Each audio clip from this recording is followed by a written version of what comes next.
Good evening. On behalf of the Commission on Presidential Debates, I am pleased to welcome you to the second presidential debate. I am Bernard Shaw of CNN, Cable News Network. My colleagues on the panel are Ann Compton of ABC News, Margaret Warner of Newsweek magazine, and Andrea Mitchell of NBC News. The candidates are Vice President George Bush, the Republican nominee, and Governor Michael Dukakis, the Democratic nominee.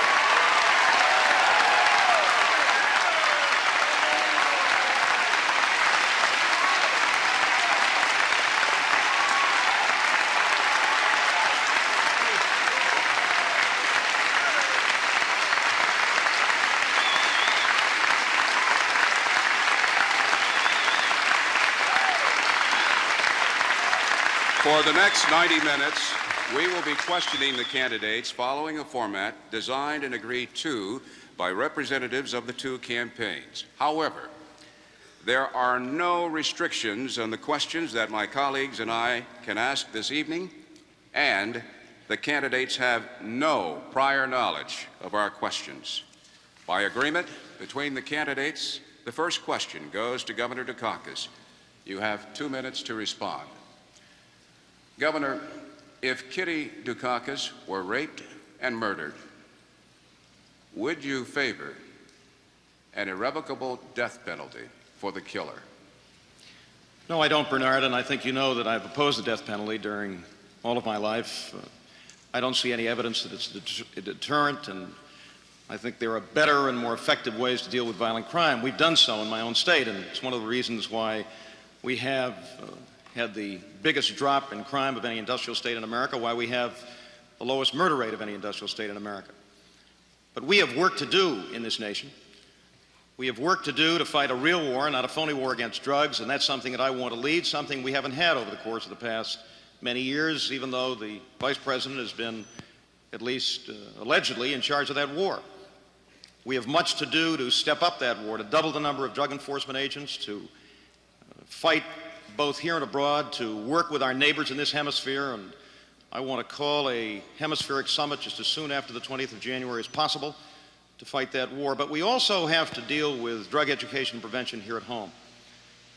And that's one of the things that I hope I can lead personally as the President of the United States. We've had great success in my own state, and we've reached out to young people and their families and been able to help them by beginning drug education and prevention in the early elementary grades. So we can fight this war and we can win this war.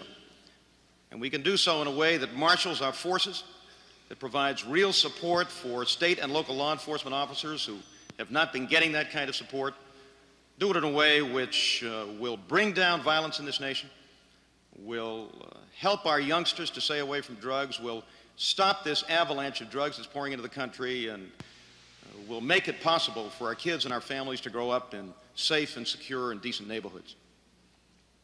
Mr. Vice President, your 1-minute rebuttal. Well, a lot of what this campaign is about, it seems to me, Bernie, gets to a question of values. And here I do have, on this particular question, a big difference with my opponent. You see, I do believe that some crimes are so heinous, so brutal, so outrageous, and I'd say particularly those that result in the death of a police officer. Those real brutal crimes, I do believe in the death penalty. And I think it is a deterrent. And I believe we need it. And I'm glad that the Congress moved on this drug bill and have finally called for that related to these narcotics drug kingpins. And so we just have an honest difference of opinion. I support it, and he doesn't. Now to you, Vice President Bush. I quote to you this from Article 3 of the 20th Amendment of the Constitution. Quote, if at the time fixed for the beginning of the term of the President-elect shall have died, the Vice President-elect shall become President. Meaning, if you are elected and die before Inauguration Day, Bernie.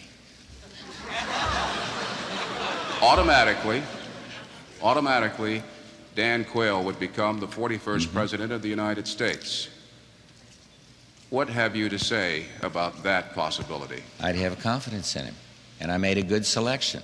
And I've never seen such a pounding, an unfair pounding on a young senator in my entire life. And I've never seen a presidential campaign where the presidential nominee runs against my vice presidential nominee. Never seen one before. But, you know, Lloyd Bentsen jumped on Dan Quayle when Dan Quayle said he'd had roughly the same amount of experience. He had 2 terms in the Congress. He had 2 terms in the Senate, serving his 2nd term. He authored the Job Training Partnership Act that says to American working men and women that are thrown out of work for no fault of their own, that they're going to have jobs. We're moving into a new competitive age, and we need that kind of thing. He, unlike my opponent, is an expert in national defense, helped amend the INF Treaty, so we got a good, sound treaty. When these people over here were talking about a freeze, if we'd listened to them, we would never have had a treaty. And so I have great confidence in him, and it's turning around. You know, the American people are fair. They don't like it when there's an unfair pounding and kind of hooting about people. They want to judge it on the record itself. And so I'm proud of my choice. And you know, I don't think age is the only criterion, but I'll tell you something. I'm proud that people that are 30 years old and 40 years old now have someone in their generation that is going to be Vice President of the United States of America. I made a good selection. The American people are seeing it, and I am proud of it. That's what I'd say, and he could do the job. Governor Dukakis, your 1-minute rebuttal. Bernard, this was the first presidential decision that we as nominees were called upon to make.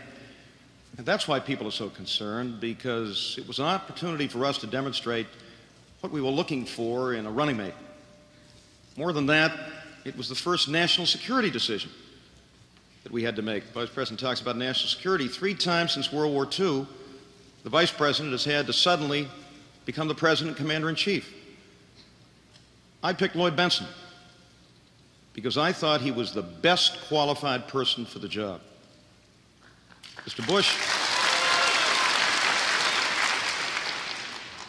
Bush picked Dan Quayle, and before he did it, he said, "Watch my choice for Vice President. It will tell all." And it sure did. It sure did. Ann Compton for the Vice President. Thank you, Bernie. Mr. Vice President, yes, we read your lips. No new taxes. Good. But despite that same pledge from President Reagan, after income tax rates were cut, in each of the last 5 years, some federal taxes have gone up on Social Security, cigarettes, liquor, even long-distance telephone calls. Now, that's money straight out of people's wallets. Absolutely. Isn't the phrase "no new taxes" misleading the voters? No, because that I'm pledged to that. And yes, some taxes have gone up. And the main point is taxes have been cut, and yet income is up to the federal government by 25% in the last 3 years. And so what I want to do is keep this expansion going. I don't want to kill it off by a tax increase. More Americans at work today than at any time in the history of this country, and a greater percentage of the workforce. And the way you kill expansions is to raise taxes. And I don't want to do that. And I won't do that. And what I have proposed is something much better. And it's going to take discipline of the executive branch. It's going to take discipline of the congressional branch. And that is what I call a flexible freeze that allows growth to about 4% or the rate of inflation, but does not permit the Congress just to add on spending. I hear this talk about a blank check. The American people are pretty smart. They know who writes out the checks, and they know who appropriates the money. It is the United States Congress, and by 2 to 1, Congress is blamed for these deficits. And the answer is to discipline both the executive branch and the congressional branch by holding the line on taxes. So I am pledged to do that. And those pessimists who say it can't be done, I'm sorry, I just have a fundamental disagreement with them. Governor Dukakis, your 1-minute response. And the Vice President made that pledge. He's broken it 3 times in the past year already. So it isn't worth the paper it's printed on.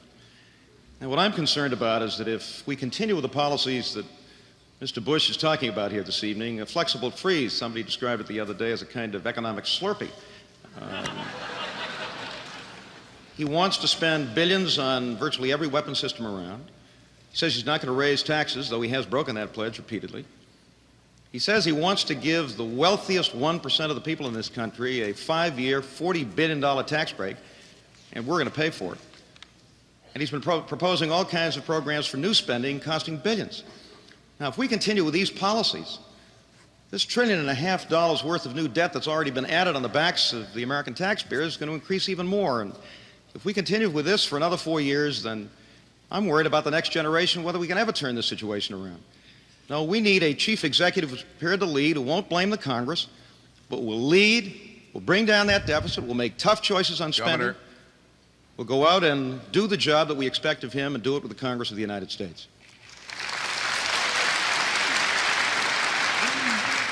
And to Governor Dukakis. Governor, let me follow up on that by asking, you've said it many times that you have balanced 10 budgets in a row in Massachusetts.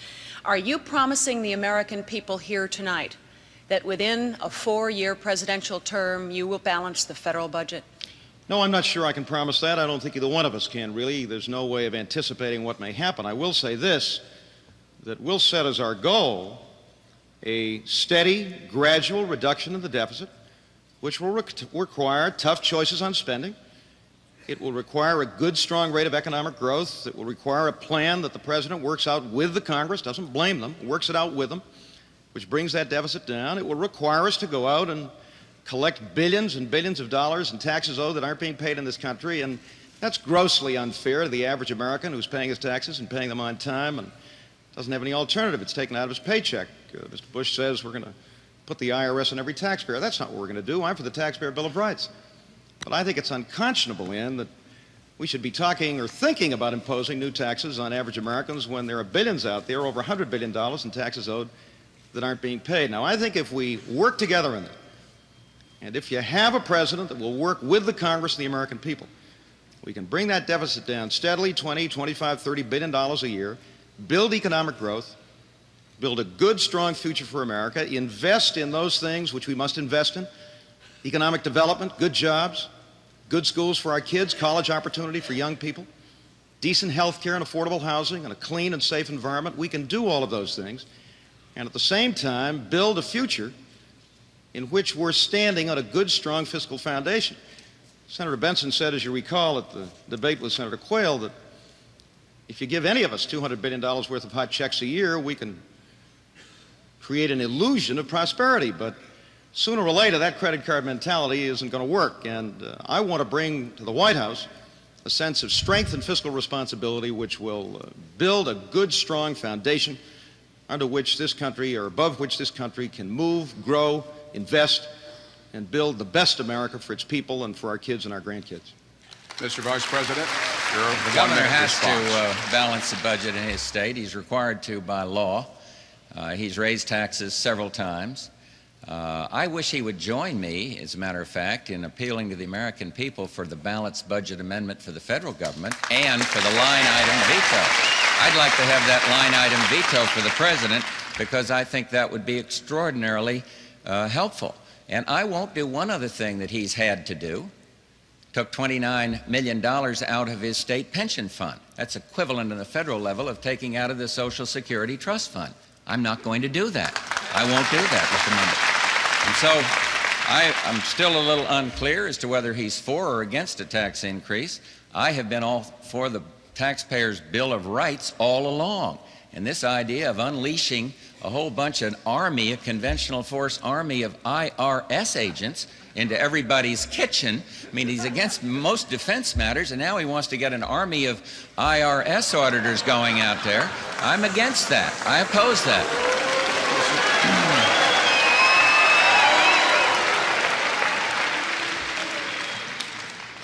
I'm going to say this, and I'm going to say it once to every person in this auditorium.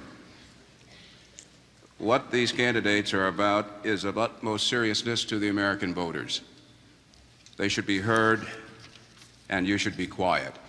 If you are not quiet, I'm going to implore the candidates to do something about crowding or quieting their own partisans. But we cannot get through this program with these outbursts. Margaret Warner for Governor Dukakis.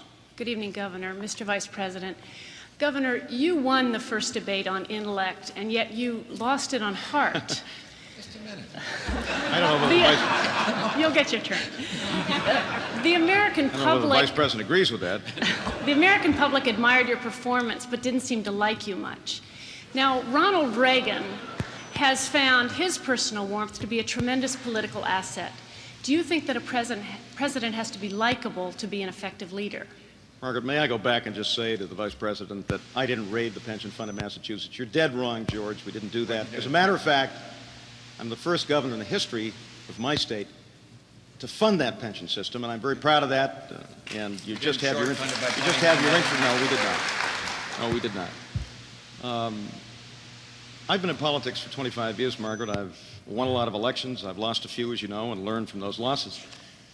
I won the Democratic nomination in 51 separate contests. I think I'm a reasonably likable guy. I'm serious.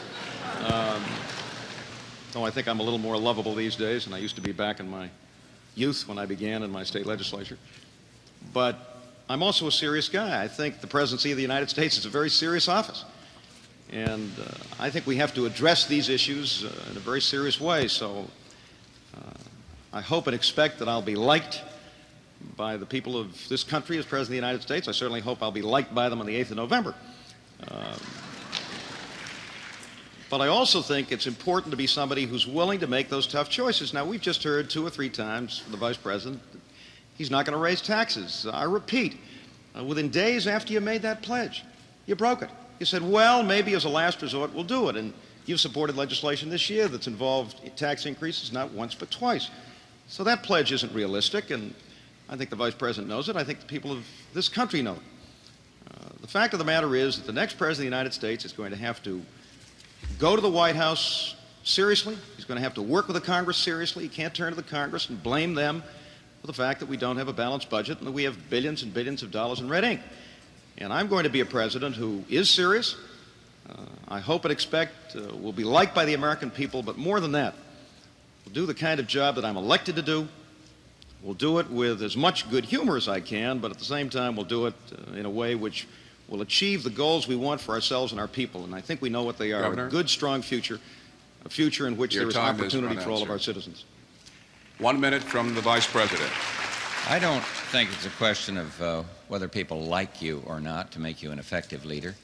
I think it's whether you share the broad dreams of the American people, whether you have confidence in the people's ability to get things done, or whether you think it all should be turned over, as many of the liberals do, to Washington, D.C. You see, I think it's a question of values, not likability or lovability. It's a question in foreign affairs of experience, knowing world leaders, knowing how to build on a superb record of this administration in arms control, because you'd know exactly how to begin. You have to learn from experience that making unilateral cuts in defense system is not the way that you enhance the peace. You've got to understand that it is only the United States that can stand for freedom and democracy around the world, and we can't turn it over to the United Nations or other multilateral organizations. It is, though, trying to understand the heartbeat of the country. And I know these campaigns get knocked a lot, but I think I'd be a better president now for having had to travel to these communities and understand the family values and the importance of neighborhood. Margaret Warner for the Vice President. Please. I'd like to follow up on that, Mr. Vice President. The tenor of the campaign you've been running in terms of both the issues and your rhetoric has surprised even some of your friends. Senator Mark Hatfield, who's known your family a long time and who knew your father, the late Senator Prescott Bush, said, and I quote, "If his father were alive today, I'm sure his father would see it as a shocking transformation." Is Senator Hatfield right? What was he referring to? He was referring to your performance in the campaign. Well, I think my dad would be pretty proud of me because I think we've come a long, long way. And I think, 3 months ago, I remember some of the great publications in this country had written me off. And what I've had to do is to define not just my position, but to define his, and I hope I've done it fairly. And the reason I've had to do that is that he ran on the left in the Democratic primary, ran firmly and ran with conviction and ran on his record. And then at that Democratic convention, they made a determination. And they said there, ideology doesn't matter, just competence. And in the process, the negatives began. It wasn't me that was there at that convention. Thank God I was up with Jimmy Baker camping out, and I didn't have to hear all the personal attacks on me out of that Democratic convention. It was wonderful not to have to listen to it. And I'm not the one that compared the President of the United States to rotting from like a dead fish from the head down. I didn't do that, but I have defined the issues, and I am not going to let Governor Dukakis go through this election without explaining some of these very liberal positions. He's the one that said, I am a liberal, traditional liberal, progressive liberal Democrat. He's the one that brought up, to garner primary votes, the whole question of the ACLU. And I have enormous difference with the ACLU on their political agenda, not on their defending some minority opinion on the right or the left. I support that. But what I don't like is this left-wing political agenda. And therefore, I have to help define that. And if he's unwilling to do it, if he says ideology doesn't matter, I don't agree with him. 1 minute from Governor Dukakis. Well, Margaret, we've heard it again tonight, and I'm not surprised. The labels, I guess the Vice President called me a liberal 2 or 3 times, said I was coming from the left. In 1980, President Reagan called you a liberal for voting for federal gun control. And this is something Republicans have used for a long time. They tried it with Franklin Roosevelt and Harry Truman and John Kennedy. It's not labels.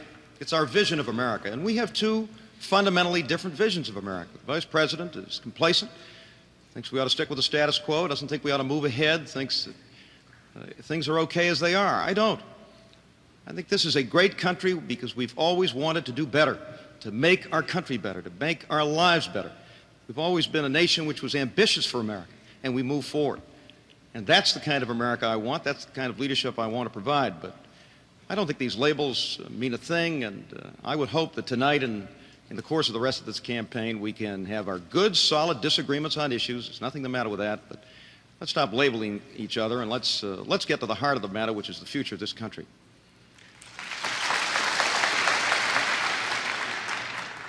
Andrea Mitchell for the Vice President. Mr. Vice President, Governor.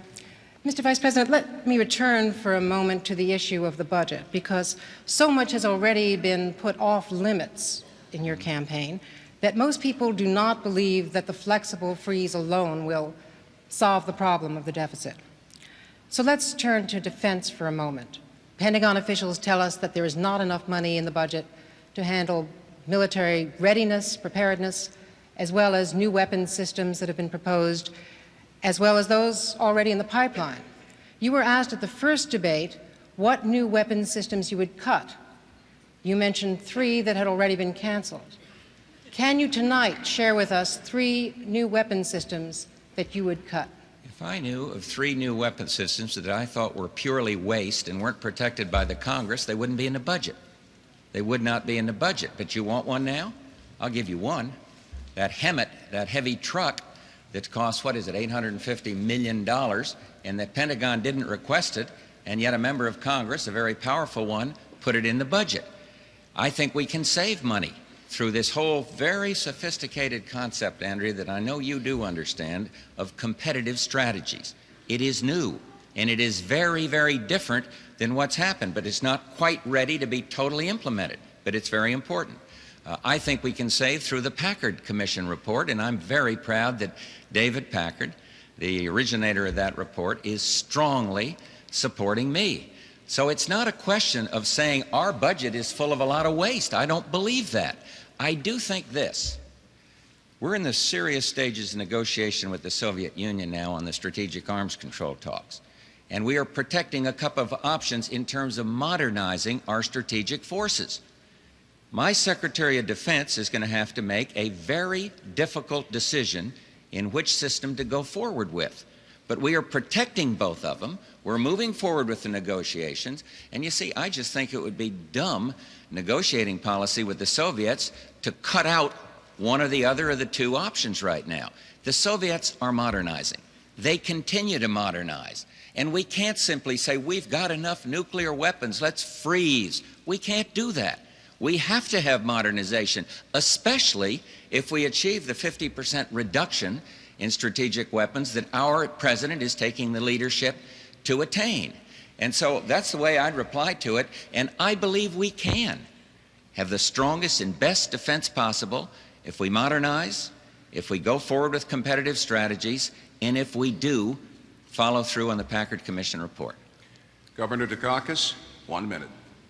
Well, Andrea, we just had another example of why the Vice President's mathematics just doesn't add up. I think you know, because you've covered these issues, that there's no way that we can build all of the weapon systems the Vice President says he wants to build within the existing defense budget. Everybody knows that, including the people at the Pentagon. Now, my defense secretary is going to have a lot to do with some of those decisions, but it's going to be the President that's going to have to ultimately decide, before that budget goes to the Congress, what weapon systems are going to go and what are going to stay. We are not going to spend the billions and trillions that Mr. Bush wants to spend on Star Wars. We're not going to spend billions on MXs on railroad cars, which is a weapon system we don't need, can't afford, and won't help our defense posture at all. We're not going to spend hundreds of millions on a space plane from Washington to Tokyo. Those are decisions that the chief executive has to make. Yes, we're going to have a strong and credible and effective nuclear deterrent. We're going to go forward with the stealth, the D-5, and the advanced cruise missile, and good conventional forces. But the next President of the United States will have to make some tough and difficult decisions. I'm prepared to make them. Governor. The Vice President is not. Andrea has a question for you. Governor, continuing on that subject then, you say that we have to do something about conventional forces. You have supported the submarine-launched missile, the D-5 you just referred to. Yet, from Jerry Ford to Jimmy Carter to Ronald Reagan, there has been a bipartisan consensus in favor of modernizing the land-based missiles. Now, you have ruled out the MX and the Midgetmen. More recently, some of your aides have hinted at some flexibility that you might show about some other new form of missile. Can you tell us tonight why you have rejected the collected wisdom of people as diverse as Sam Nunn, Henry Kissinger, Al Gore, people in both parties, and what type of land-based missile would you consider? Well, Andrea, today we have 13,000 strategic nuclear warheads on land, on air, and the sea. That's an incredibly powerful nuclear deterrent. I don't rule out modernization, and there are discussions going on now in the Congress, I know at the Pentagon, about a less expensive, modernized, land-based leg of the triad. But there are limits to what we can spend. There are limits to this nation's ability to finance these weapon systems. And one of the things that the Vice President either ignores or won't address is the fact that you can't divorce our military security from our economic security.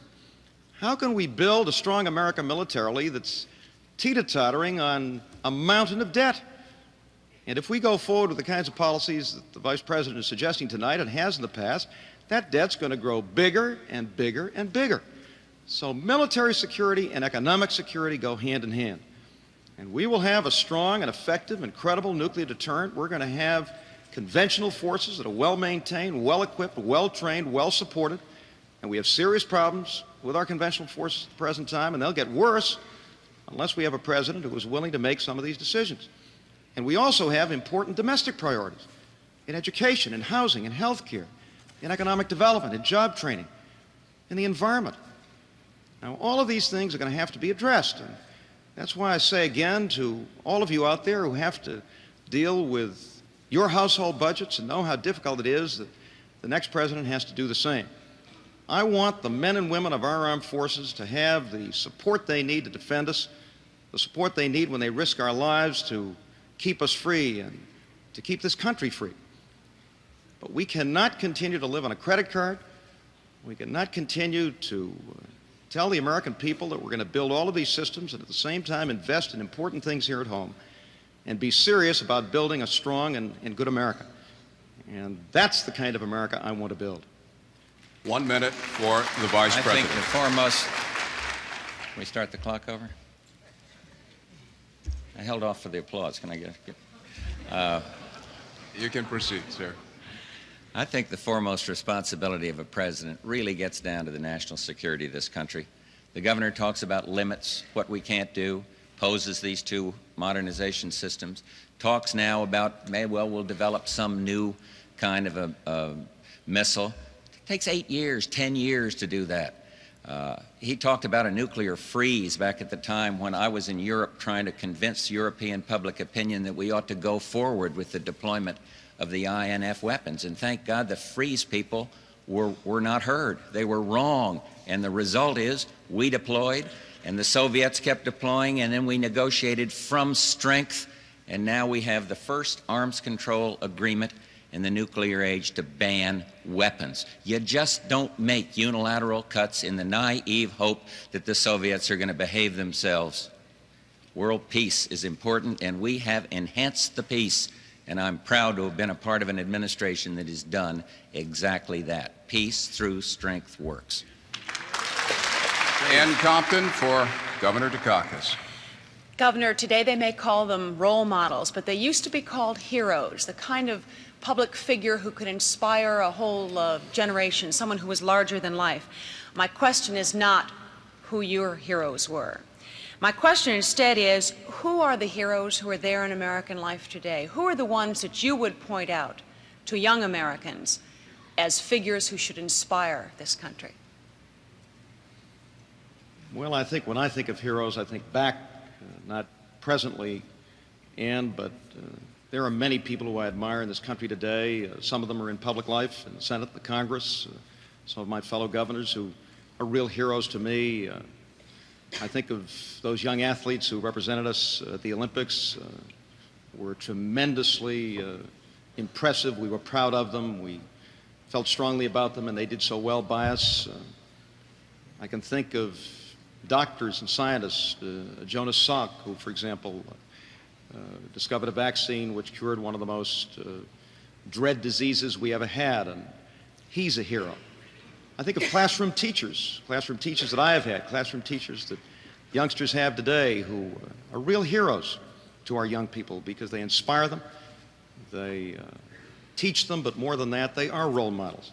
Members of the clergy who have done the same. Drug counselors out there in the street who are providing help to youngsters who come up to me and others and ask for help and want help and doing the hard work, the heroic work which it takes to provide that kind of leadership, that kind of counseling, that kind of support. I think of people in the law enforcement community who are taking their lives in their hands every day when they go up to one of those doors and kick it down and try to stop this flow of drugs into our communities and into our kids. So there are many, many heroes in this country today. These are people that give of themselves every day and every week and every month. In many cases, they're people in the community who are examples and are role models. And I would hope that one of the things that I could do as president is to recognize them, to give them the kind of recognition that they need and deserve so that more and more young people can themselves become the heroes of tomorrow, can go into public service, can go into teaching, can go into drug counseling, can go into law enforcement, and be heroes themselves to generations yet to come. 1 minute for Vice President Bush. I think of a teacher right here, largely Hispanic school, Jaime Escalante, teaching calculus to young kids, 80% of them going on to college. I think of a young man and now in this country named Villadares, who was released from a Cuban jail, came out and told the troop in this brilliant book, Against All Hope, about what is actually happening in Cuba. I think of those people that took us back into space again, Rick Houck and that crew, as people that are worthy of this. I agree with the governor on athletics, and there's nothing corny about having sports heroes, young people that are clean and honorable and out there setting the pace. I think of Dr. Fauci. Probably never heard of him. Well, you did. Ann heard him. He's a very fine research, top doctor at National Institute of Health, working hard doing something about research on this disease of AIDS. But look, I also think we ought to give a little credit to the President of the United States. He is the one that has gotten us that first arms control agreement, and the cynics abounded. And he is leaving office with a popularity at an all-time high because American people say he is our hero.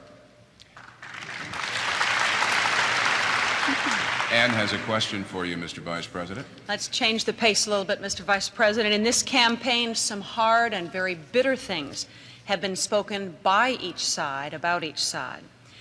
If you'd consider for a moment Governor Dukakis and his years of public service, is there anything nice you can say about him? Yeah. Anything you find admirable? Hey, listen, you're stealing my clothes. I had something very nice to say in that. Somebody leaked my question look, to you? I'll tell you what. No, let me tell you something about that. And Barb and I were sitting there before that Democratic convention, and we saw the governor and his son on television the night before, and his family, and his mother who was there. And I'm saying to Barbara, you know, we've always kept family as a bit of an oasis for us.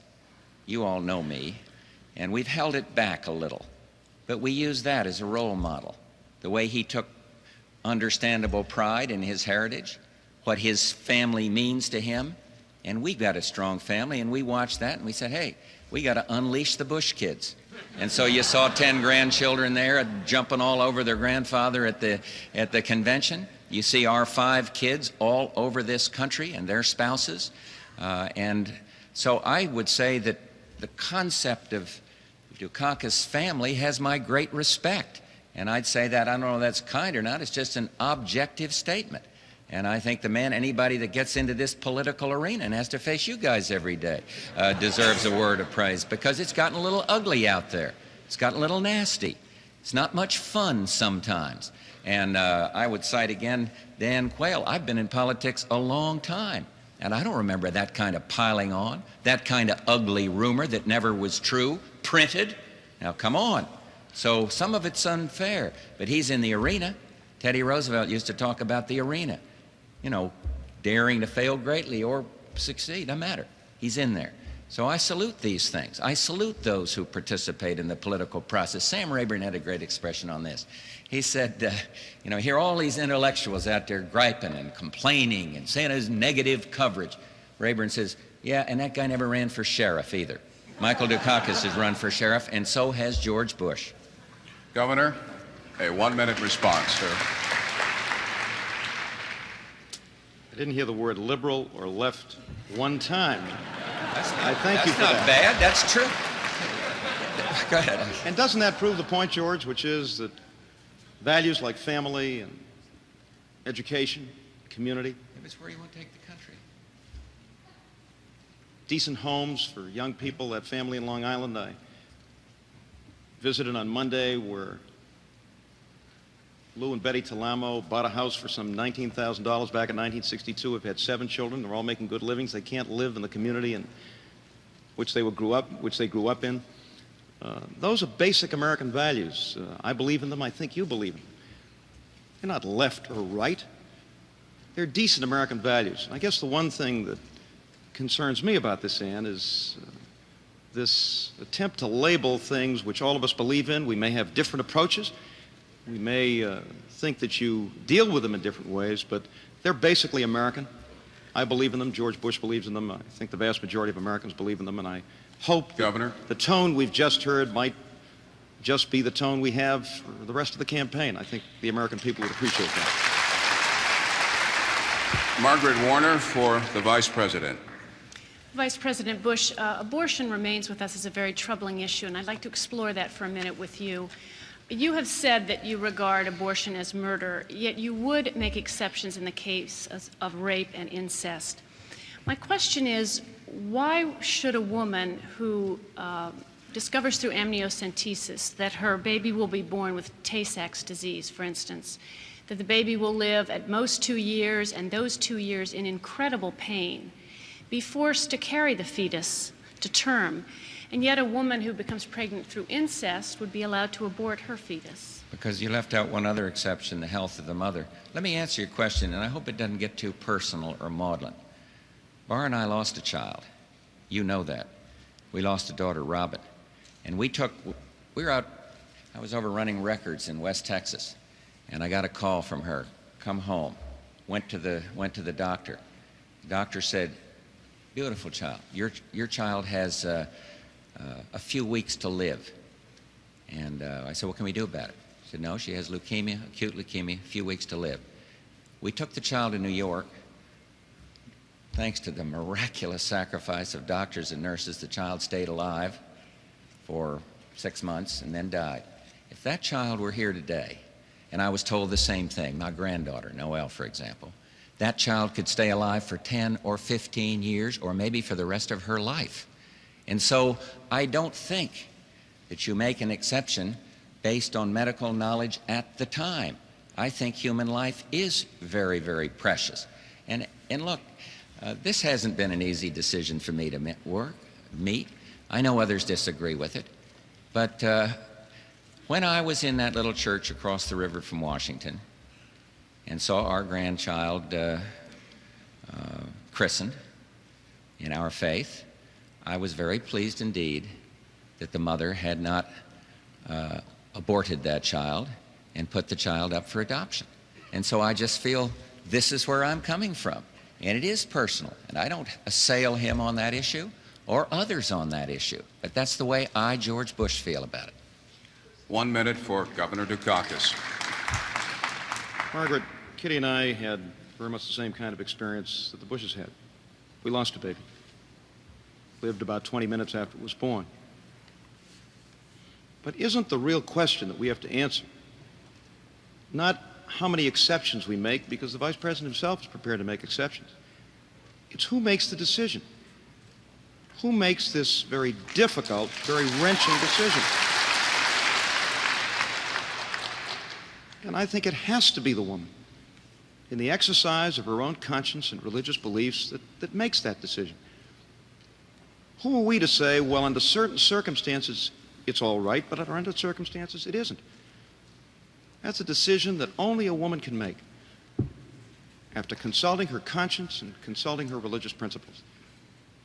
And I would hope that we would give to women in this country the right to make that decision and to make it in the exercise of their conscience and religious beliefs. Governor, Margaret has a question for you. Governor, I'd like to return to the topic of the defense budget for a minute. You have said in this campaign that you would maintain a stable defense budget. Right. Yet you are on the board, on the advisory... And incidentally, may I say that that's the decision of the Congress, and the President has concurred. Yet you are on the board of a group called Jobs with Peace in Boston that advocates a 25% cut in the defense budget and the transfer of that money to the domestic economy. My question is, do you share that goal, perhaps as a long-range goal? And if not, are you aware of, or why do you permit this group to continue to use your name on its letterhead for fundraising? Well, I think I was on the advisory committee, Margaret. No, I don't happen to share that goal. It's an example of how oftentimes we may be associated with organizations, all of whose particular positions we don't support, even though we support in general the hope that over time, particularly if we can get those reductions in strategic weapons, if we can get a comprehensive test ban treaty, if we can negotiate with the Soviet Union and bring down the level of conventional forces in Europe with deeper cuts on the Soviet side, yes, at some point it may be possible to reduce defense outlays and use those for important things here at home, like jobs and job training and college opportunity and health and housing and the environment and the things that all of us care about.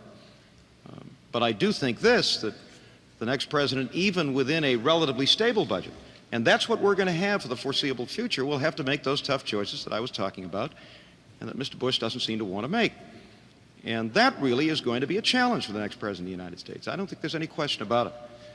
But I also see a tremendous opportunity now to negotiate with the Soviet Union to build on the progress that we've made with the INF Treaty, which I strongly supported, and most Democrats did, to get those reductions in strategic weapons, to get a test ban treaty, and to really make progress on the reduction of conventional forces in Europe. And if we can do that, and do it in a way that gets deeper cuts on the Soviet side, which is where they ought to come from, then I think we have an opportunity over the long haul to begin to move some of our resources from the military to important domestic priorities that can provide college opportunity for that young woman whose mother wrote me from Texas just the other day, from Longview, Texas. 2 teachers, a mother and a father, who have a child that's a freshman in college, is an electrical engineering major, a very bright student, and they can't afford to keep that child in college.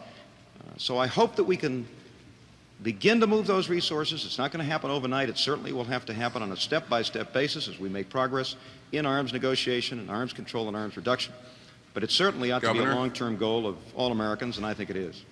1 minute for the Vice President. The defense budget today takes far less percentage of the gross national product than it did in President Kennedy's time, for example, moved tremendously. And you see, I think we're facing a real opportunity for world peace.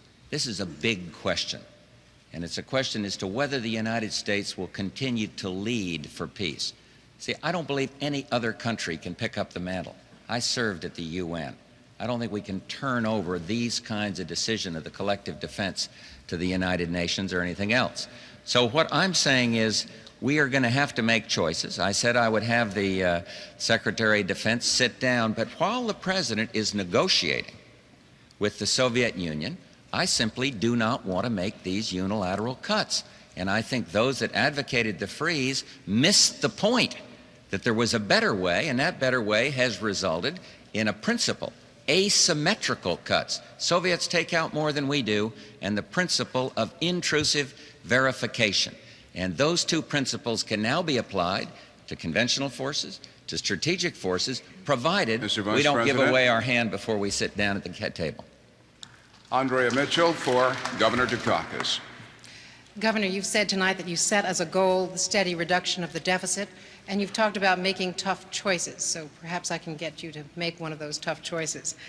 No credible economist in either party accepts as realistic your plan to handle the deficit by tightening tax collection, investing in economic growth, bringing down interest rates, and cutting weapons systems.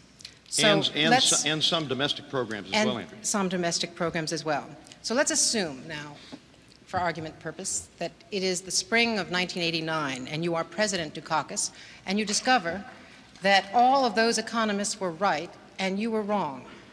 You are now facing that dreaded last resort, increased taxes. Which tax do you decide is the least onerous? May I disagree with the premise of your question? For the sake of argument, no.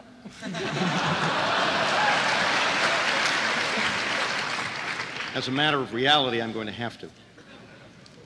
Because we have had not one, but two detailed studies which indicate that there are billions and billions of dollars to be collected that are not being paid in. These are not taxes owed by average Americans.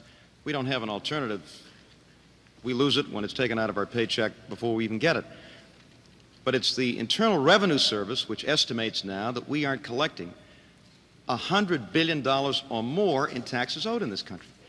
And that is just absolutely unfair to the vast majority of Americans who pay their taxes and pay them on time. The Dorgan Task Force, which included two Internal Revenue Commissioners, one a Republican, former Internal Revenue Commissioners, one a Republican, one a Democrat, was a bipartisan commission, a study by two respected economists, which indicated that we could collect some $40, $45, $50 billion of those funds.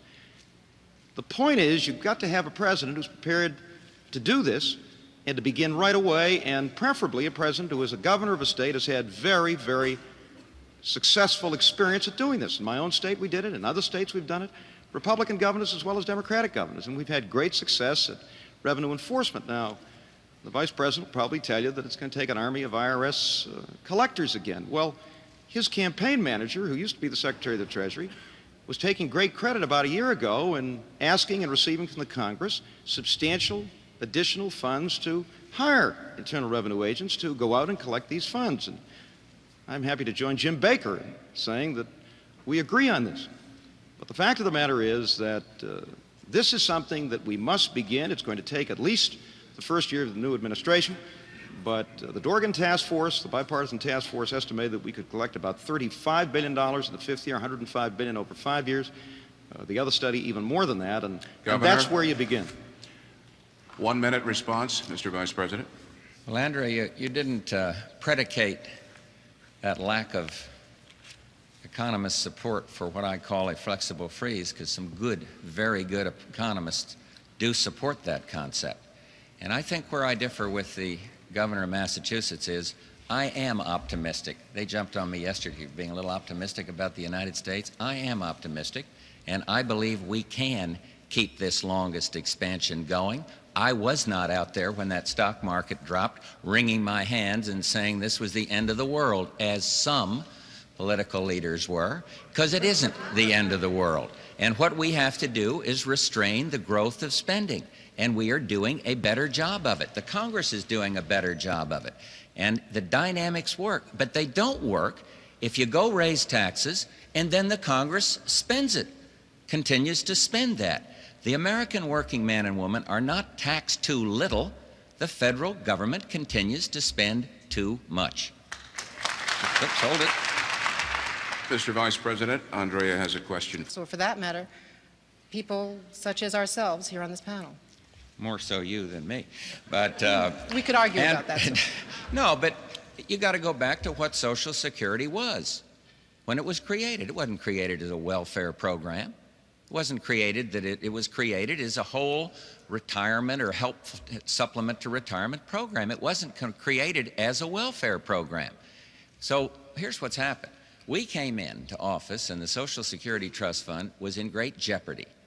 And the President took the leadership, working with the Democrats and the Republicans in Congress. Some tough calls were made, and the Social Security Trust Fund was put back into sound, solvent condition.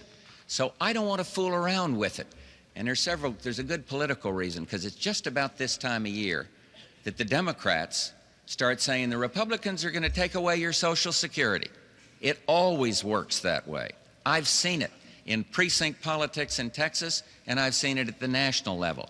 We have made the Social Security Trust Fund sound, and it is going to be operating at surpluses, and I don't want the liberal Democratic Congress to spend out of that Social Security Trust Fund or go and take the money out for some other purpose. I don't want that, and I will not go in there and suggest changes in Social Security. I learned that the hard way, and the governor and I both supported slipping the COLAs for 1 year. He supported it at the National Governors Conference, and I supported it in breaking a tie in a major compromise package, and we got assailed by the Democrats in the election over that, and I am going to keep that Social Security Trust Fund sound and keep our commitment to the elderly, and maybe down the line, maybe when you get 2 decades or 1 into the next century, you're going to have to take another look at it, but not now. We do not have to do it. Keep the trust with the older men and women of this country.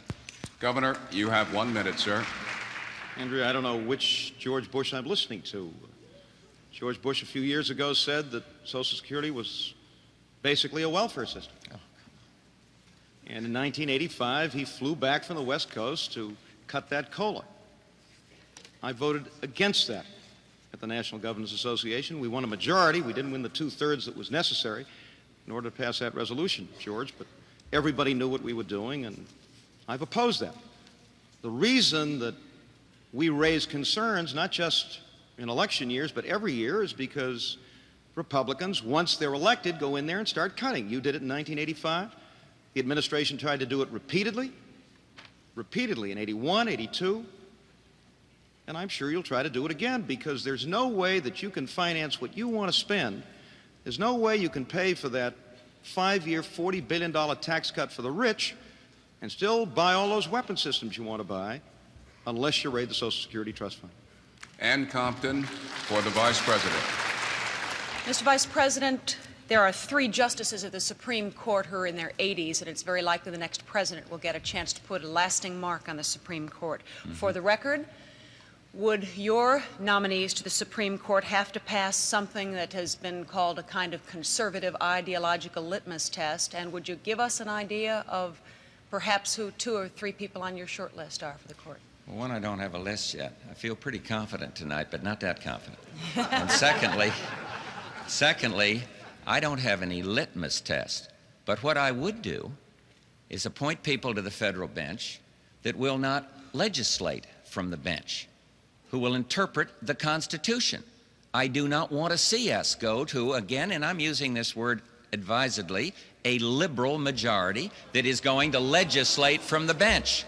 They don't like the use of the word, but may I remind his strong supporters that only last year in the primary, to capture that Democratic nomination, he said, I am a progressive liberal Democrat. I won't support judges like that. There is no litmus test on any issue, but I will go out there and find men and women to interpret.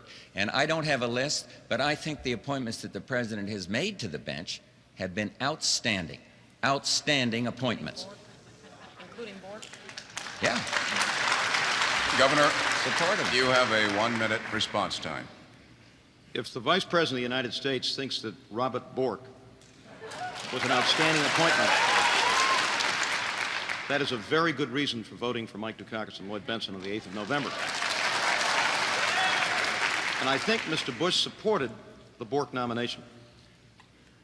You know, Mr. Bush has never appointed a judge. I've appointed over 130, so I have a record. And I'm very proud of it. I don't ask people whether they're Republicans or Democrats. I've appointed prosecutors. I've appointed defenders. I don't appoint people I think are liberal or people who think who I think are conservative. I appoint people of independence and integrity and intelligence, people who will be a credit to the bench. And those are the standards that I will use in nominating people to the Supreme Court of the United States. These appointments are for life. These appointments are for life, and when the Vice President talks about liberals on the bench, I wonder who he's talking about.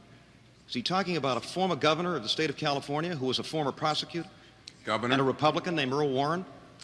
Because I think Chief Justice Warren was an outstanding Chief Justice, and I think most Americans do too. Ann Compton has a question for you, Governor Dukakis. Governor, millions of Americans are entitled to some of the protections and benefits that the federal government provides, including Social Security, pensions, Medicare for the elderly, Medicaid for the poor. But in fact, there are so many millions of Americans who are eligible. The government just can't continue to pay for all of those programs as they're currently constituted. A blue ribbon panel shortly after the election is likely to recommend that you go where the money is when you make budget cuts, and that means entitlements. Before the election, would you commit yourself to any of those hard choices, such as which one of those entitlements ought to be redrawn? Andrea, why do people who want to balance budgets or bring the deficit down always go to those programs which tend to benefit people of very modest means? You know, 2/3 of the people in this country who receive Social Security checks live entirely on that check. They have no other income. And yet Mr. Bush tried to cut their cost of living increase in 1985. Medicare is not getting less expensive. Medical care for the elderly is getting more expensive, with greater deductibles, with fewer benefits, the kinds of things that we've had under this administration that have cut and chopped and reduced the kinds of benefits that one gets under Medicare. Yes, we now have catastrophic health insurance, but it's going to cost. And that's going to be an additional burden on elderly citizens. It had bipartisan support. It should have had bipartisan support, but I suggest that we understand that those are going to be additional costs on senior citizens across this country. So I'm not going to begin, and I'm not going to go to entitlements as a means for cutting that deficit when we're spending billions on something like Star Wars, when we're spending billions on other weapon systems, which apparently the Vice President wants to keep in his back pocket or someplace, but which, if we continue to spend billions on them, will force us to cut Social Security, to cut Medicare, to cut these basic entitlements to people of very, very modest means. Now, there are some things we can do to help people who currently do get entitlements to get off of public assistance. I talked at our first debate about the possibilities of helping millions and millions of welfare families to get off of welfare, and I'm proud to say that we finally have a welfare reform bill. And the Ruby Sampsons and Don Lawsons, hundreds of thousands of welfare mothers in this country and in my state and across the country who today are working and earning are examples of what can happen when you provide training for those welfare mothers and some daycare for their children so that those mothers can go into a training program and get a decent job. That's the way you bring a deficit down and help to improve the quality of life of people at the same time. 1 minute for the Vice President. I think I've addressed it, but let me simply say, for the record, I did not vote to cut COLAs. And I voted the same way that he did 3 months before in a national governors conference. And he said at that time, quote, and this is a paraphrase, a freeze, that's easy. So I don't believe that we need to do what you've suggested here. And I've said that I'm going to keep this Social Security entitlement, to keep that trust fund sound. But I do think there are flexible ways to solve some of the pressing problems, particularly that affect our children. And I have made some good, sound proposals. But again, we've got a big difference on child care, for example. You see, I want the families to have the choice. I don't want to see the federal government licensing grandmothers. I don't want to see the federal government saying to communities, well, you can't do this anymore. We're going to tell you how to do it all. I want flexibility. And I do, you know, these people laugh about the 1,000 points of life. You ought to go out and you ought to go out and see around this country what's happening in the volunteer sector. American helping American. And I want to keep it alive in child care and in other entitlements. Margaret Warner for Governor Dukakis. Governor, I'm going to pass on the question I originally planned to ask you to follow up on your rebuttal to a question Andrea asked, and that involves Social Security. Now, it is true, as you said, that originally you sought an exemption for Social Security COLAs in this National Governors Association vote. But when you lost that vote, you then endorsed the overall freeze proposal. And what's more, you had great criticism of your fellow governors who wouldn't go along as political cowards. You said, no, that is absolutely not true. You said it takes guts and it takes will. That is absolutely not true. It had nothing to do with the debate on Social Security. It had to do with the discussion we had the previous day on the overall question of reducing a budget. My question is, aren't you demagoguing the Social Security issue? I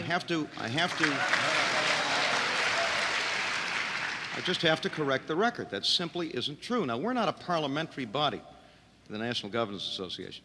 We vote on resolutions. If you don't get a 2/3, then your resolution doesn't pass. But everybody knew that those of us who voted against the freezing of COLAs did so. We did so emphatically, and I never made that statement, never would. The point is that as we look at this nation's future, and we have two very different visions of this future. I want to move ahead. The Vice President talks about 1,000 points of light. I'm interested in 240 million points of light. I'm interested in 240 million citizens in this country who share in the American dream, all of them in every part of this country. But as we look at the decisions that the next President of the United States is going to have to make, I just don't believe the place you go first is those programs, those so-called entitlements which provide a basic floor of income and a modest amount of medical care for the elderly, for the disabled, for people who can't make their way on their own, and in many cases have given a great deal to this country. The Vice President did call Social Security a few years ago basically or largely a welfare program. It isn't. It's a contract between generations. It's something that we pay into now so that we will have a secure retirement, and our parents and grandparents will have a secure retirement. It's a very sacred contract, and I believe in it. So that's not where we ought to go. There are plenty of places to cut. There's lots we can do in the Pentagon where dishonest contractors have been lining their pockets at the expense of the American taxpayer.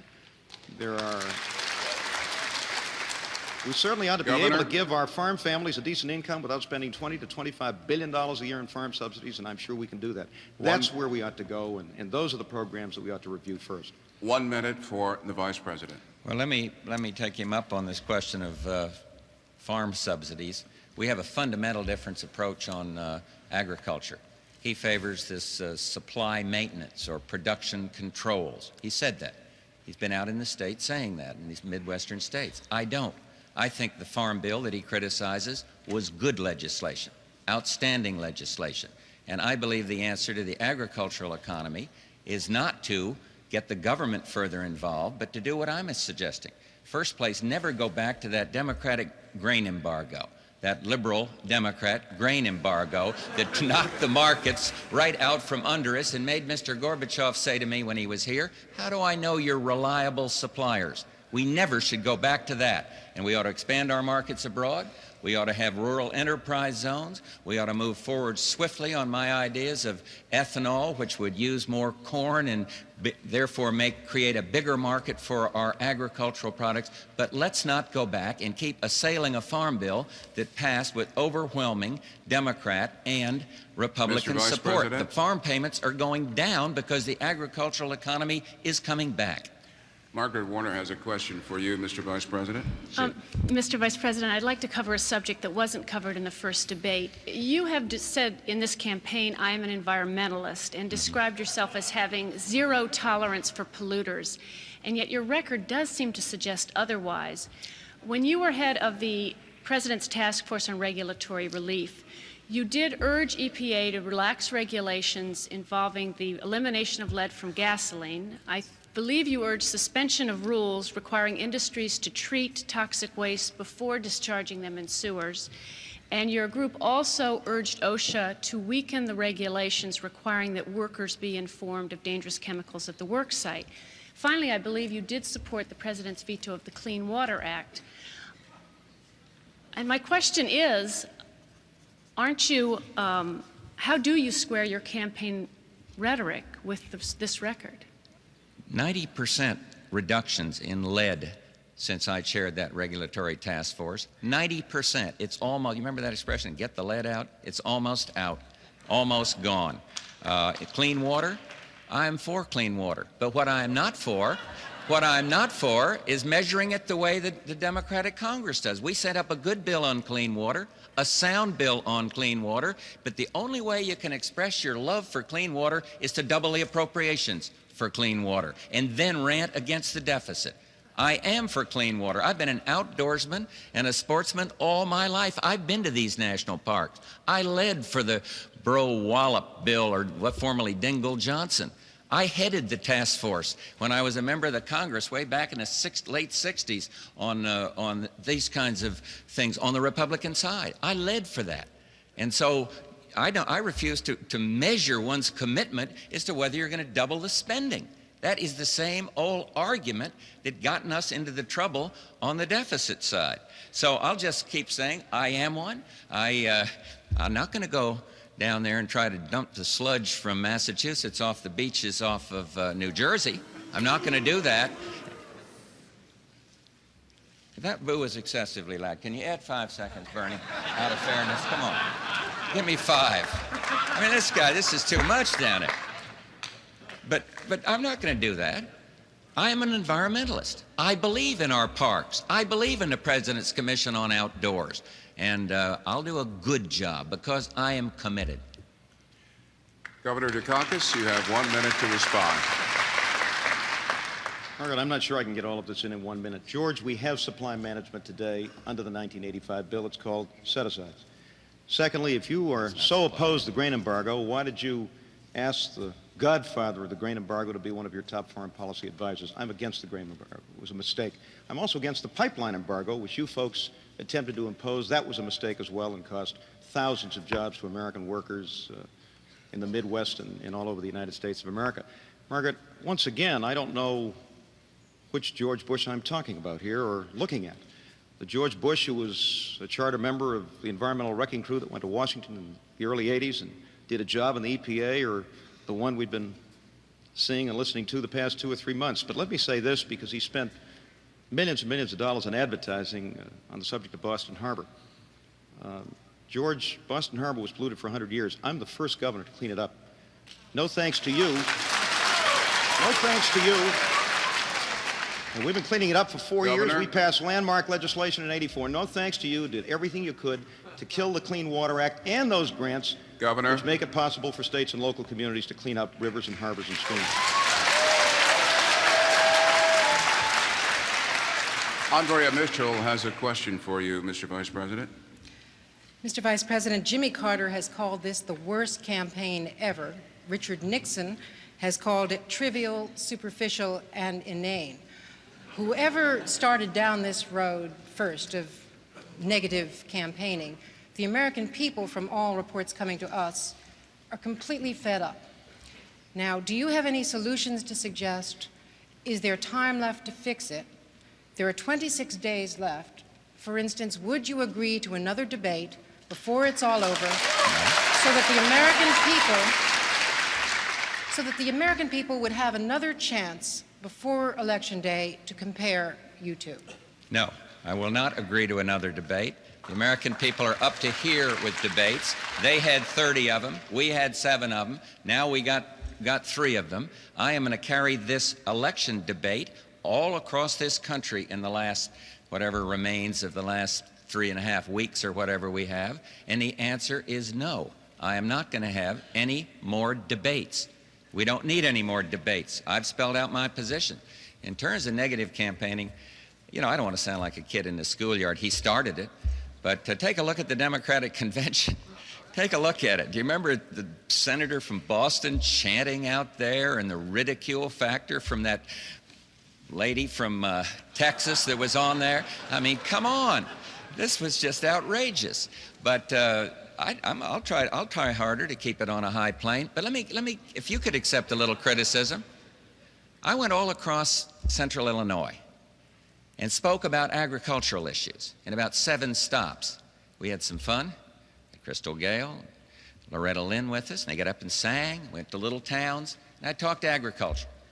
And not one thing did I see, with respect on your network, about my views on agriculture, and not one did I read in any newspaper. Why? Because you're so interested in a poll that might have been coming out, or because somebody had said something nasty about somebody else. And so I don't know what the answer is. I don't know. Somebody hit me and said, Barry Goldwater said you ought to talk on the issues more. How can Barry Goldwater, sitting in Arizona, know whether I'm talking on the issues or not when we put out position paper after position paper? He puts out position paper after position paper, and we see this much about it because everyone else is fascinated with polls and who's up or down today and who's going to be up or down tomorrow. So I think we can all share with respect in the fact that maybe the message is not getting out. But it's not getting out because there are too few debates. There will be no more debates. Governor Dukakis, you have 1 minute to respond, sir. Well, I can understand after the vice presidential debate why Mr. Bush would want no more debates. That's my 5 seconds, George. That's right. Andrew, I think we both have a responsibility to try to address the issues. Yes, we have fundamental differences. I think a great many of them have come out today. But I think if we get rid of the labels, and I'm not keeping count, but I think Mr. Bush has used the label liberal at least 10 times. If I had $1, George, for every time you use that label, I'd qualify for one of those tax breaks for the rich that you want to give away. Isn't that the point? Most Americans believe in basic values. We have differences about how to achieve them. I want to move forward. I want this nation to move forward. I'm concerned about the fact that 10% of our manufacturing and 20% of our banking and nearly half of the real estate in the city of Los Angeles are in the hands of foreign investors. I'm concerned about what that does to our future. I'm concerned about the fact that so many of our securities are in the hands of foreign banks because of these massive deficits. But those are the issues on which we ought to be debating. And Governor? If we can just put away the flag factories and the balloons and those kinds of things and get on to a real discussion of these issues, I think we'll have a good 26 days. Andrea Mitchell has a question for you, Governor Dukakis. Beg your pardon? Andrea Mitchell has a question for you, sir. Well, we're talking about issues, so let's return to something you said earlier about the modernization of land-based missiles. You said that you didn't rule it out, but that there are limits to what we can spend. And then you went on to talk about a much more expensive part of our defense strategy, namely conventional forces. Do you somehow see conventional forces as a substitute for our strategic forces? And in not talking about the land-based missiles and not committing to modernizing, do you somehow believe that we can have a survivable nuclear force based on the air and sea legs of our triad? I think we ought to be looking at modernization. I think we ought to be exploring less expensive ways to get it on land, and we ought to make sure that we have an effective and strong and credible nuclear deterrent, but we also need well-equipped and well-trained and well-supported conventional forces. And every defense expert I know, including people in the Pentagon itself, will tell you that given the level of defense spending and the level of defense appropriations, which the Congress has now approved, the President has signed, there's no way that you can do all of these things and do them well. That's why tough choices will be required. Choices I'm prepared to make, Mr. Bush is not prepared to make. But Andrea, I think we can go far beyond this as well, because we have opportunities now, step by step, to bring down the level of strategic weapons and get a test ban treaty, negotiate those conventional force reductions. I would challenge Mr. Gorbachev to join with us in limiting and eliminating regional conflict in the Middle East, in Central America. Let's get him working on Syria, their client state, and see if we can't get them to join Israel and other Arab nations, if at all possible, and Arab leaders in finally bringing peace to that troubled region. And I think that's one reason why we need fresh leadership in the White House that can make progress now in bringing peace to the Middle East. Let's go to work and end this fiasco in Central America, a failed policy which has actually increased Cuban and Soviet influence. The Democratic leaders of Central and Latin America want to work with us. I've met with them. I know them. I've spent time in South America. I speak the language. So does Senator Benson. We want to work with them and build a new relationship, and they with us. But not a one of those key Democratic leaders support our policy in Central America. And we've got to work with them if we're going to create an environment for human rights and democracy for the people of this hemisphere, and go to work on our single most important problem, and that is the avalanche of drugs that is pouring into our country and virtually destroying those countries. Those are the kinds of priorities for national security and for foreign policy that I want to pursue. Mr. Bush and I have major differences on these issues, and I hope very much to be president and pursue them. Mr. Vice President, you have 1 minute. In terms of regional tensions, we have now gotten the attention of the Soviet Union. And the reason we've gotten it is because they see us now as unwilling to make the very kinds of unilateral cuts that have been called for, and to go for the discredited freeze. My opponent had trouble, criticized us on our policy in Angola. It now looks, because of steady negotiation, that we may have an agreement that will remove the Cubans from Angola. We see the Russians coming out of Afghanistan. That wouldn't have stopped if we hadn't been willing, wouldn't have even started the Soviets coming out if we hadn't even been willing to support the freedom fighters there. And the policy in Central America, regrettably, has failed because the Congress has been unwilling to support those who have been fighting for freedom. Those Sandinistas came in and betrayed the trust of the revolution. They said it was about democracy, and they have done nothing other than solidify their Marxist domination over that country. Ann Compton for Governor Dukakis.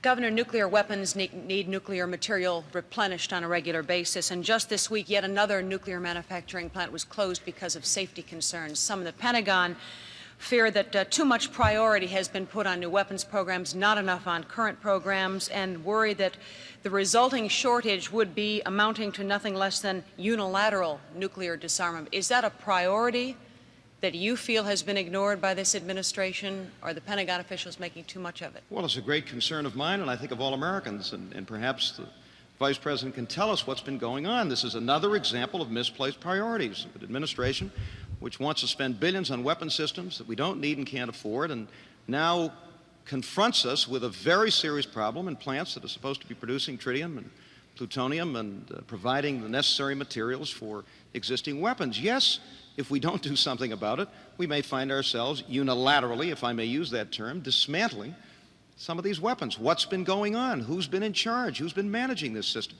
Why have there been these safety violations? Why are these plants being closed down? I don't know what the latest cost estimates are, but it's going to be in the range of 25, 50, 75, $100 billion. Now, somebody has to bear the responsibility for this. Maybe the Vice President has an answer. But I'm somebody who believes very strongly in taking care of the fundamentals first before you start new stuff. And that's something which will be a priority of ours in the new administration, because without it, we cannot have the effective and strong and credible nuclear deterrent we must have. Mr. Vice President, you have 1 minute. That is the closest I've ever heard the governor of Massachusetts come to support anything having to do with nuclear. That's about as close as I've ever heard him. Yes, this Savannah River plant needs to be made more safe. Will he join me in suggesting that we may need another plant, maybe in Idaho, to take care of the requirements, nuclear material requirements for our Defense Department? I hope he will. This sounds like real progress here, because we've had a big difference on the safe use of nuclear power for our energy base. I believe that we must use clean, safe nuclear power. I believe that the more dependent we become on foreign oil, the less our national security is enhanced. And therefore, I've made some proposals to strengthen the domestic oil industry by more incentive going in to look for and find and produce oil. Made him some incentives in terms of secondary and tertiary production, but we're going to have to use more gas, more coal, and more safe nuclear power for our energy base. So I am one who believes that we can and must do what he's talking about now. Ann Compton has a question for you. Mr. Vice President, as many as 100 officials in this administration have left the government under an ethical cloud. Some have been indicted, some convicted. Many of the cases have involved undue influence once they're outside of government. If you become president, will you lock that revolving door that has allowed some men and women in the government to come back and lobby the very departments they once managed? Yeah, and I'll apply it to Congress, too. I'll do both. I'll do both, because I think, you see, I am one who, I get kidded by being a little old-fashioned on these things, but I do believe in public service. I believe that public service is honorable, and I don't think anybody has a call on people in their administrations going astray. His chief education advisor is in jail. He's in jail because he betrayed the public trust, the head of education. And yet this man, the governor, equated the president to a rotting fish. He said that a fish rots from the head down as he was going after Ed Meese. Look, we need the highest possible ethical standards. I will have an ethical office in the White House that will be under the president's personal concern. I will see that these standards apply to the United States Congress. I hope I will do a good job as one who has had a relatively clean record with no conflicts of interest in his own public life, as has the governor, to exhort young people to get into public service. But there is no corner on this sleaze factor, believe me. And it's a disgrace, and I will do my level best to clean it up, recognizing that you can't legislate morality. But I do believe that with my record in Congress, having led the new congressman to a code of ethics through main emphasis on it in full disclosure, that I've got a good record.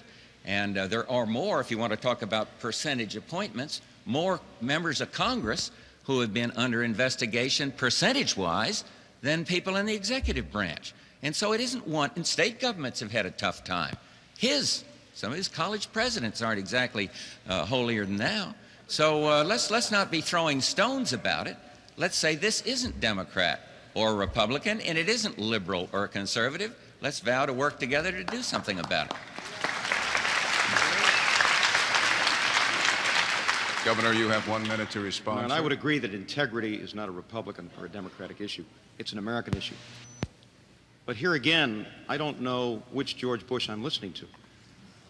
Wasn't this the Mr. Bush that supported Mr. Meese, called James Watt an excellent Secretary of the Interior, provided support for some of these people, supported the nomination of Robert Bork to the Supreme Court of the United States?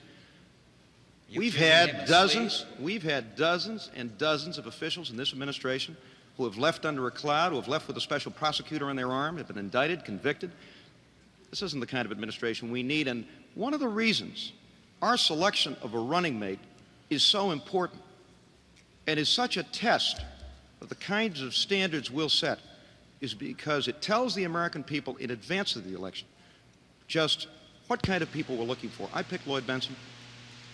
Mr. Bush picked Dan Quayle. I think that says a great deal to the American people about the standards we'll set and the quality of the people that we will pick to serve in our administration.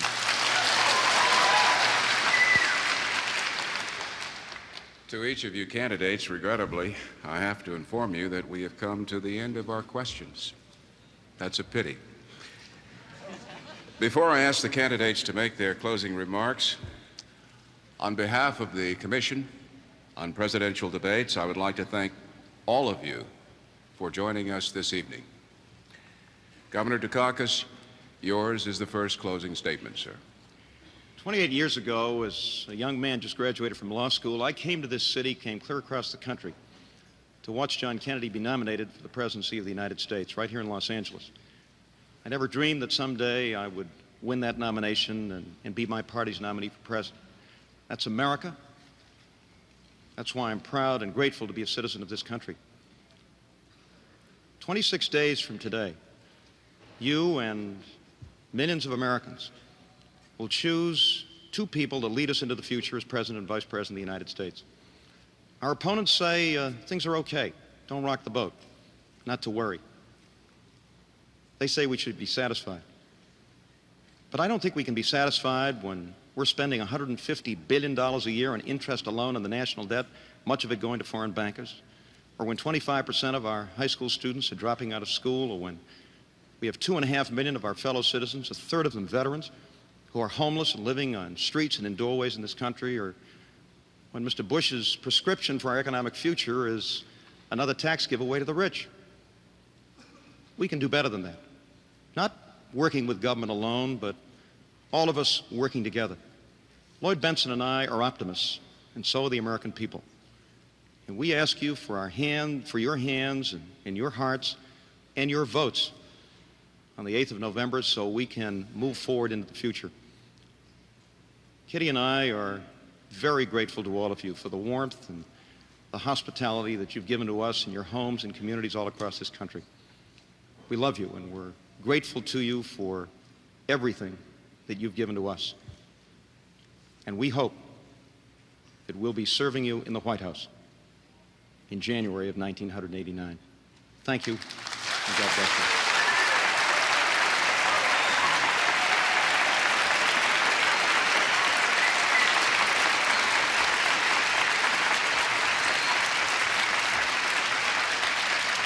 Vice President Bush, your closing statement, sir. Sometimes it does seem that a campaign generates more heat than light. And so let me repeat, I do have respect for my opponent, for his family, for the justifiable pride he takes in his heritage. But we have enormous differences. I want to hold the line on taxes and keep this the longest expansion in modern history going until everybody in America benefits. I want to invest in our children, because I mean it when I say I want a kinder and gentler nation. And by that, I want to have child care where the families, the parents, have control. I want to keep our neighborhoods much, much better in terms of anti-crime. And that's why I would appoint judges that have a little more sympathy for the victims of crime and a little less for the criminals. That's why I do feel if some police officer is gunned down, that the death penalty is required. I want to help those with disabilities fit into the mainstream. There is much to be done. This election is about big things, and perhaps the biggest is world peace. And I ask you to consider the experience I have had in working with a president who has revolutionized the situation around the world. America stands tall again, and as a result, we are credible, and we have now achieved a historic arms control agreement. I want to build on that. I'd love to be able to say to my grandchildren 4 years after my first term, I'd like to say, your grandfather, working with the leaders of the Soviet Union, working with the leaders of Europe, was able to ban chemical and biological weapons from the face of the earth. Lincoln called this country the last best hope of man on earth. And he was right then, and we still are the last best hope of man on earth. And I ask for your support on November 8th, and I will be a good president. Working together, we can do wonderful things for the United States and for the free world. Thank you very, very much.